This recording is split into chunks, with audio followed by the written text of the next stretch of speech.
এখানে কোনো জোর জবরদস্তি কিছু না, বিকজ আমরা বিশ্বাস করি আমাদের যে কথাগুলো আছে বা এনাফ প্রুফ যেগুলো আছে ওটা যৌক্তিক, এই কারণে আমরা এই ওয়েতে যাচ্ছি। এর চেয়ে বেশি কিছু না। আমাদের যেটা ফাহিম ভাই বা এমাত্র বললো, যেটা রাইট ওয়েতে আবেদন করার দরকার, আমরা ঠিক ওই রাইট ওয়েটা চুজ করে আবেদন করছি। সাথে এটা মনে রাখেন যে এগুলো সব কিছু সেকেন্ডারি।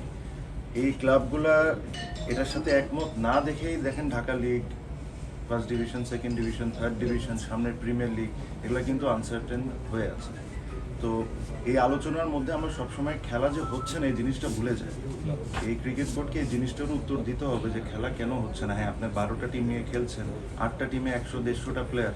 ফার্স্ট ডিভিশনে আলাদাভাবে টুর্নামেন্ট করা হয়েছে, বাট সেকেন্ড ডিভিশনও করা হয়নি, থার্ড ডিভিশনও করা হয়নি। প্রিমিয়ার লিগ যদি খেলা না হয় তাহলে কি হবে? এসব কিন্তু প্রশ্ন করতে হবে, এগুলো জানতে হবে, ওদের উত্তর দিতে হবে। ও কে কী করছে না করছে ওনারা এইসব নিয়ে আপাতত ব্যস্ত। আমি এত ডিটেলসে যেতে চাই না। আমরা রাইট ওয়েতে যেভাবে করে প্রসেস মেনটেন করে যেসব জিনিস করার দরকার আমরা ঠিক ওই ওয়েতে যাচ্ছি।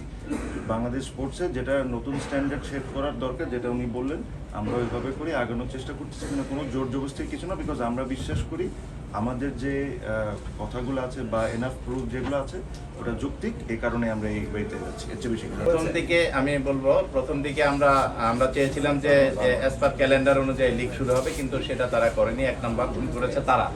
দ্বিতীয়ত, আমাদের যেহেতু এটা অবৈধ ভাবে নির্বাচিত একটি বোর্ড এবং অবৈধ বোর্ডকে আমরা কখনো স্বীকৃতি দিব না, বিধায় কিন্তু আমরা খেলা বর্জন করেছি। তারা কখনোই কিন্তু ক্লাবগুলিকে মানে সম্মান দেখায়নি, ক্লাবের সংগঠকদের সম্মান দেখায়নি। যখন একেবারে দেয়ালে ভিড় থেকে গেছে তখন কিন্তু তারা আমাদের সাথে বসার চেষ্টা করছে। তারপরে আমরা ক্লাবগুলির তরফ থেকে একটি লিগ্যাল নোটিশ পাঠিয়েছিলাম, কিন্তু তারা অদ্যাবধি তারা সেটার উত্তর দেয়নি।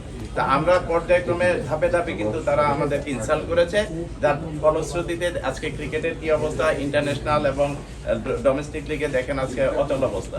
তো আমরা এটা চাইনি। আমরা চেয়েছিলাম যে অ্যাটলিস্ট 5ই আগস্টের পরে যে নির্বাচনগুলি হবে সেটা সুন্দরভাবে হবে, যেটা জাতীয় নির্বাচন অনেক সুন্দর হয়েছে। আমরা চেয়েছিলাম ফেডারেশনগুলিতে সুন্দর নির্বাচন হবে, মানে গণতান্ত্রিক প্রক্রিয়া নির্বাচন হবে, গ্রহণযোগ্য নির্বাচন হবে। আনফর্চুনেটলি সেখানে সবচেয়ে ভয়াবহ একটা মানে দুর্নীতিগ্রস্ত একটি নির্বাচন হয়েছে, যেটাকে কোনোভাবেই আমরা স্বীকৃতি দিতে পারি না।